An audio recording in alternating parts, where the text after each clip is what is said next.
Ram మనందరిలాగే degree చదివిన అబ్బాయి. హాస్పిటల్లో తన తండ్రి బెడ్ మీద రక్తం కారుతూ ప్రాణాల కోసం పోరాడుతుంటే నిలబడి చూస్తూ ఉండిపోయాడు.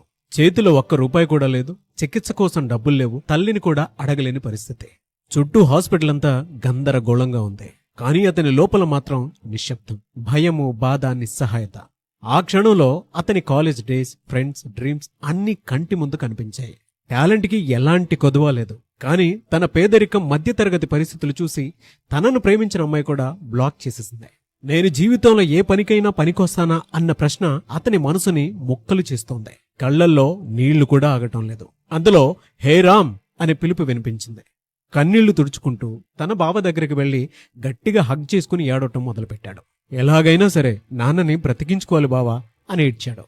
వెంటనే డాక్టర్ని సంప్రదించి ట్రీట్మెంట్ ప్రారంభించారు. కానీ రామ్ మనసులో మాత్రం యుద్ధం ఆగలేదు. ఒకవైపు తండ్రి ప్రాణాల కోసం పోరాటం, మరోవైపు టాలెంట్ ఉన్నా, డిగ్రీ ఉన్నా నేనెందుకు ఖాళీగా ఉన్నాను, ఇంకా జాబ్ ఎందుకు చేయటం లేదు, అమ్మకి, ఫ్యామిలీకి, ఫ్రెండ్స్కి ఉపయోగపడిన చదువు కూడా చదువేనా అన్న ప్రశ్నలు లేవనెత్తాయి. ప్రేమించిన అమ్మాయి దూరమైంది, ఫ్రెండ్స్ అందరూ సెటిల్ అయ్యారు, నేను మాత్రమే ఖాళీగా ఉండిపోయానే అన్న బాధ అతని మనసుని కలిచివేస్తోంది. ఏదేమైనా సరే నా టాలెంట్తో నిలబడి ఫ్యామిలీకి సపోర్ట్ అవ్వాలనుకున్నాడు. కానీ చేతిలో డబ్బు లేని నాకు ఎవరు సహాయం చేస్తారో, ఏదైనా కోర్సు నేర్చుకోవాలంటే ఎవరిని అడగాలి, ఎలా అడగాలి, ఈ కాలంలో నన్ను నమ్మి ఎవరు అవకాశం ఇస్తారో అన్న సందేహాలు బలంగా లేవనెత్తుతున్నాయి. ఆ బాధలోనే తన ఫ్రెండ్కి కాల్ చేశాడు. మీరు సాఫ్ట్వేర్ కోర్సులు ఎలా నేర్చుకున్నారు, ఫీజు ఎంత, ఎన్ని నెలల్లో జాబ్ వచ్చింది, టాప్ MNC కంపెనీలో ఎలా సెటిల్ అయ్యారు అని అడిగాడు. అతని ఫ్రెండ్ చెప్పిన ఒక్క మాట అతని జీవితాన్ని మార్చేసింది. కోడ్నాలో జాయిన్ అవ్వు, study now, pay later, 0 down payment, ముందుగా స్కిల్, తర్వాతే పే చెయ్యి. ఆ ఒక్క నిర్ణయం రామ్ జీవితానికి టర్నింగ్ పాయింట్ అయింది. 800కు పైగా కంపెనీలతో టైఅప్ అయిన కోడ్న్యాన్ 4000కు పైగా స్టూడెంట్స్ కి జాబ్ ఇప్పించి సెటిల్ చేసింది.